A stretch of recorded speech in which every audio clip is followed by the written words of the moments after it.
बच्चों, आज की वीडियो में आपको लेसन 2 के सारे क्वेश्चन मिलने वाले हैं, तो बिना स्किप किए पूरे का पूरा देखना। इसके बाद दूसरे वीडियो की आपको कोई भी आवश्यकता नहीं पड़ेगी, सारे के सारे क्वेश्चन इसी से आएंगे। हाँ, जो डायग्राम वाले क्वेश्चन हैं उनको आप देख लेना और डायग्राम की प्रैक्टिस कर लेना, वो मैं आपको बता दूंगा। क्योंकि जो भी इस चैनल पर नए आते हैं उनसे मैं यही कहता हूँ कि एक बार पुराने वीडियोज़ को भी देख लो, ताकि आपको सारा नॉलेज मिल जाए। लेकिन अब क्योंकि बोर्ड एग्जाम सामने है, 2-3 महीने बचे हुए हैं, तो सारे क्वेश्चन को मैं रिवीजन करा रहा हूँ, एक एक करके सारे लेसन को मैं रिवीजन करा रहा हूँ। तो अपने दोस्तों से भी कहिए कि इस चैनल को सब्सक्राइब कर लें और रेडी होकर के रोज़ रोज़ जो भी वीडियोज़ मैं इसमें चैनल में डाल रहा हूँ सारे के सारे अभी नोट कर लें, तो आने वाले टाइम में आपको ये बड़े मददगार साबित होंगे। तो आज क्वेश्चन नंबर फर्स्ट, स्त्री जनन तंत्र के मुख्य अंग लिखिए। तो स्त्री जनन के मुख्य भाग कौन कौन से हैं, ये आपने अच्छी तरह से जो थ्योरी पढ़ी होगी इसकी उस समय पढ़ा होगा, ठीक है। लेकिन अभी अगर आपने नहीं भी पढ़ा है तो अभी इनको आप लर्न कर लीजिए। अंडाशय, डिंबवाहिनी नलिका, गर्भाशय, गर्भमुख और योनि, ये हमारे क्या है, स्त्री जनन तंत्र के मुख्य अंग। ओवोजेनेसिस क्या है, दूसरा क्वेश्चन है ओवोजेनेसिस क्या है। एग बनने को क्या बोलते हैं, ओवोजेनेसिस, ठीक है। जिस प्रकार किसी भी गैमिट के बनने को हम गैमिटोजेनेसिस कहते हैं, तो गैमिटोजेनेसिस में एग बनता है या स्पर्म बनता है। स्पर्म बनने को स्पर्मेटोजेनेसिस बोलते हैं और एग बनने को ओवोजेनेसिस कहते हैं। तो अंडाशय में प्राथमिक अंडाणु से परिपक्व अंडाणु बनने की प्रक्रिया को ओवोजेनेसिस कहते हैं।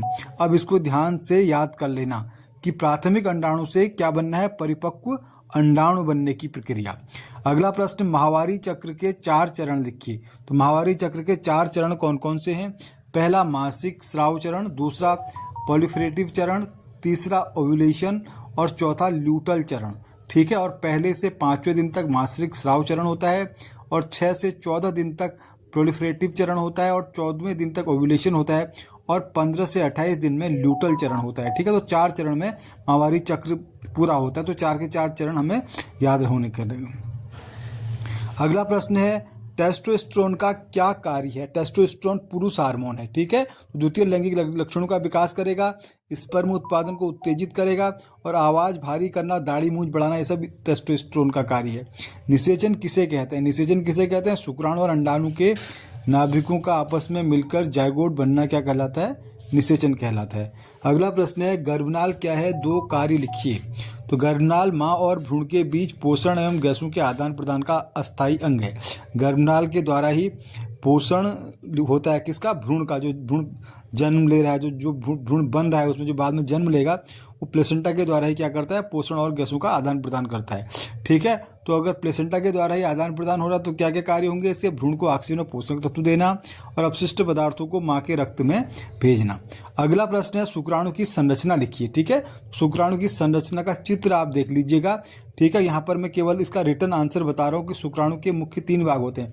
एक तो उसका हेड वाला पार्ट होता है जिसमें नाभिक व एक्रोसोम होते हैं, उसके बाद एक मध्य वाला भाग होता है जिसमें माइटोकॉन्ड्रिया होता है और लास्ट में उसकी पूंछ होती है जो उसको गति प्रदान करती है, ठीक है। माइटोकॉन्ड्रिया ऊर्जा प्रदान करता है जिससे वो चलता है, एनर्जी तो माइटोकॉन्ड्रिया ही बनाता है, राइट। तो हमें 3 भाग उसको इसके याद रखने हैं शुक्राणु के। अगला, वीर्य और शुक्र में अंतर लिखिए। वीर्य और शुक्र, ठीक है, इन दोनों में क्या अंतर है। एक को हम बोलते हैं सीमेन, एक को बोलते हैं स्पर्म। तो स्पर्म क्या है, स्पर्म तो पुरुष जनन कोशिका ही है जो अंडाणु से मिलकर के जाइगोट बनाती है।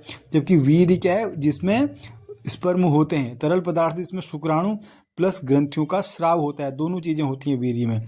जबकि शुक्र क्या है, एक कोशिका है जो कि अंडाणु से मिलती है। अगला, इम्प्लांटेशन क्या है। इम्प्लांटेशन मतलब जाइगोट से बना ब्लास्टोसिस्ट गर्भाशय की भित्ति में चिपक जाता है, इसे इम्प्लांटेशन कहते हैं। इम्प्लांटेशन कब होता है, जब निषेचन होता है, निषेचन के बाद ब्लास्टुला स्टेज आती है, तो ब्लास्टुला स्टेज के बाद ब्लास्टोसिस्ट बनता है। तो वो ब्लास्टोसिस्ट धीरे धीरे आकर के यूट्रस की वॉल में चिपक जाता है, जिससे क्या बोलते हैं हम, इम्प्लांटेशन। नेक्स्ट आ जाए, गैमीट से क्या होते हैं। तो गैमीट से क्या होता है, युग्मन हेतु बनने वाली हैप्लॉइड लैंगिक कोशिकाएं गैमीट से कहलाती है। कौन कौन से गैमीट हैं, पुरुष में कौन सा है, शुक्राणु, मादा में कौन सा है, अंडाणु। इसी प्रकार पौधे में क्या होते हैं, पौधे में हमारे पॉलन ग्रेन और एग होते हैं, राइट, वो क्या है, गैमीट कहलाते हैं। इसी प्रकार ये हमारे ह्यूमन में कहलाते हैं। नेक्स्ट, ओव्यूलेशन क्या है। अंडाशय से परिपक्व अंडाणु का निकलना ओव्यूलेशन कहलाता है। अंडाशय से जब मैच्योर वो निकलता है, एग बाहर निकलता है, उसे क्या बोलते हैं, ओव्यूलेशन कहते हैं। अगला आ जाए, भ्रूणीय झिल्लियों के नाम लिखिए। तो कौन कौन से भ्रूणीय झिल्लियाँ, एमनियन, कोरियन, एलेंटोइस और योगसेक, ये याद रख लेना अच्छी तरीके से, ठीक है। भ्रूण झिल्ली का चित्र भी दिमाग में रखना। तो स्तन ग्रंथि का कार्य लिखिए। स्तन ग्रंथि क्या कार्य करेगी? नवजात शिशु को दूध पिलाएगी, ठीक है। और कोलेस्ट्रॉल में रोग प्रतिरोधक एंटीबॉडी होती है। जो प्रारंभिक जो दूध होता है उसमें IgA एंटीबॉडी होती है, राइट। तो वो बहुत बड़ा इंपॉर्टेंट होता है, कोलेस्ट्रॉल पहला वाला दूध जो होता है, राइट। तो वो सब स्तन ग्रंथि से ही स्रावित होता है।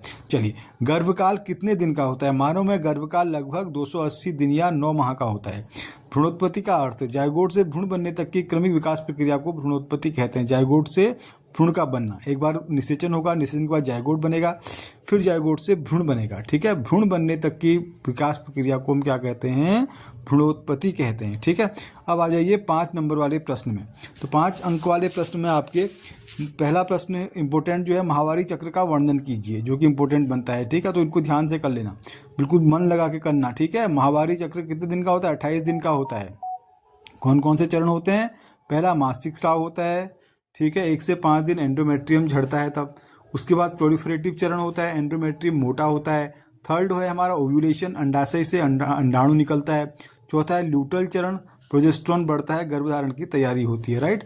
तो ये सब क्या है? हमारा माहवारी चक्र। माहवारी चक्र के कितने चरण हैं? 4 चरण। कौन कौन से चरण हैं? मासिक स्राव, प्रोलिफरेटिव चरण, ओव्यूलेशन और ल्यूटल चरण, ठीक है। पहला मासिक स्राव 1 से 5 दिन तक होगा, ठीक है। उसके बाद प्रोलिफरेटिव चरण होगा 6 से 14 दिन तक। उसके बाद ओव्यूलेशन होगा 14वें दिन में, ठीक है। उसके बाद ल्यूटल चरण होता है 15 से 28 दिन तक, जब प्रोजेस्टेरोन बढ़ता है और गर्भधारण की तैयारी होती है। चलिए, पुरुष प्रजनन तंत्र की संरचना व कार्य। तो पुरुष प्रजनन तंत्र के कौन कौन से अंग हैं? वृषण, एपिडाइमिस, वास डिफरेंस, मूत्रमार्ग, सहायक ग्रंथि और लिंग। इसका चित्र आप देख लीजिएगा, ठीक है। टेस्टीज, एपिडाइमिस टेस्टिस से जुड़ा रहता है। वास डिफरेंस शुक्राणु को लेकर के जाता है। मूत्रमार्ग वीर्य बाहर भेजने का कार्य करता है, ठीक है। एक ही कॉमन ओपनिंग होती है, यानी शुक्राणु और मूत्र के लिए कॉमन ओपनिंग होती है ह्यूमन में। सहायक ग्रंथियां कौन सी? उसके आसपास लगी रहती हैं, जहाँ पर मूत्र मार्ग है उसके आसपास seminal vesicle, prostate, Cooper gland, ये सारी क्या है? सहायक ग्रंथियां, जो अपनी स्राव से वीर्य को और क्या बनाती हैं? वीर्य को और चिकना बनाती हैं, स्मूथ बनाती हैं वीर्य को। और उसके अलावा उसमें मैच्योर होता है स्पर्म। और उसके बाद लिंग, ठीक है, लिंग इजेक्शन का कार्य करता है। चलिए, तो क्या कार्य करेंगे? गैमेट उत्पादन, हार्मोन उत्पादन, निषेचन हेतु स्पर्म परिवहन। तो ये सब क्या है? हमारे पुरुष प्रजनन तंत्र के अंग हैं। चलिए आगे आ जाइए, स्त्री प्रजनन तंत्र का वर्णन करें। तो स्त्री प्रजनन तंत्र में क्या क्या होगा? जिस प्रकार पुरुष में टेस्टिज होता है, स्त्री में क्या होते हैं? 2 अंडाशय होते हैं, ठीक है। अंडाणु हार्मोन बढ़ाना का कार्य करेगा। डिंबवाहिनी नलिका उसी से जुड़ी रहती है, निषेचन का स्थान है।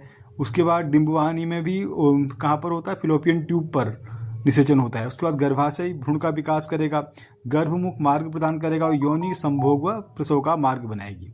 अगला आ जाए निषेचन की प्रक्रिया। निषेचन आमतौर पर फिलोपियन ट्यूब में होता है। कहाँ पर होता है? फिलोपियन ट्यूब में होता है निषेचन, ठीक है। तो क्या होता है जब निषेचन होता है? तो शुक्राणु अंडाणु तक पहुँचता है, ठीक है। कहाँ से? पूरे योनि से, पूरे मार्ग से होते हुए अंदर तक जाता है। एक्रोसोम प्रतिक्रिया, अंडाणु का झिल्ली में प्रवेश और दोनों नाभिकों का संलयन और जायगोट का निर्माण, यह है हमारी निषेचन की प्रक्रिया। आगे आ जाए गर्भनाल की संरचना व कार्य। तो गर्भनाल माँ व भ्रूण के रक्त के बीच झिल्लीदार जोड़ है, ठीक है। गर्भनाल जिसे पोषक तत्व बनते हैं। कोई भी भ्रूण होगा, भ्रूण क्या करेगा? अपना पोषण लेगा। किसे लेगा? माँ से लेगा। किसके द्वारा लेगा? गर्भनाल के द्वारा होगा लेगा, ठीक है। और गैसों का आदान प्रदान करेगा गर्भनाल के द्वारा। अपशिष्ट बाहर भेजना, हार्मोन बनाना, तो ये सारे आपको अच्छी तरह से लर्न कर लेने। नेक्स्ट, ओजेनेसिस व स्पर्मेटोजेनेसिस में अंतर आता है एक, ठीक है। तो इसको भी हमें ध्यान रखना, ओजेनेसिस और स्पर्मेटोजेनेसिस। ओजेनेसिस क्या है? हमारा अंडाशय में होता है। स्पर्मेटोजेनेसिस वृषण में होता है। अंतिम उत्पाद ओजेनेसिस से क्या बनेगा? एक अंडाणु बनेगा।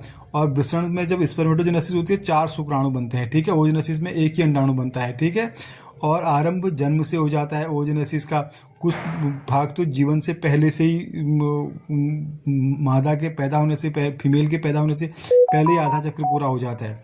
और स्पर्मेटोजेनेसिस किशोरावस्था से स्टार्ट होती है, जबकि मेल में किशोरावस्था से प्रारंभ होती है और समाप्ति जो निवृत्ति पर होती है। और जबकि स्पर्मेटोजेनेसिस जीवन भर जारी रहती है। समाप्ति काल 50-54 साल की जब हो जाती है महिला, तब रोजोनिवृत्ति पर ओजोनेसिस समाप्त हो जाता है, लेकिन स्पर्मेटोजेनेसिस जीवन भर जारी रहती है।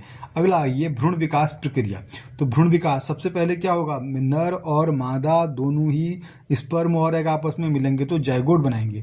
फिर उसके बाद विभाजन होगा, मोरुला स्टेज आएगी, फिर ब्लास्टोसिस्ट बनेगा, फिर इम्प्लांटेशन होगा, फिर गैस्ट्रुलेशन होगा और फिर अंगों का निर्माण होगा। तो ये 7 मैंने इंपॉर्टेंट क्वेश्चन आपके बता दिए हैं। इसके बाहर से कुछ भी पढ़ने की आपको आवश्यकता नहीं है लेसन 2 में, और लेकिन इसके डायग्राम आप याद कर लीजिएगा, डायग्राम आप बनाने की प्रैक्टिस कर लीजिए।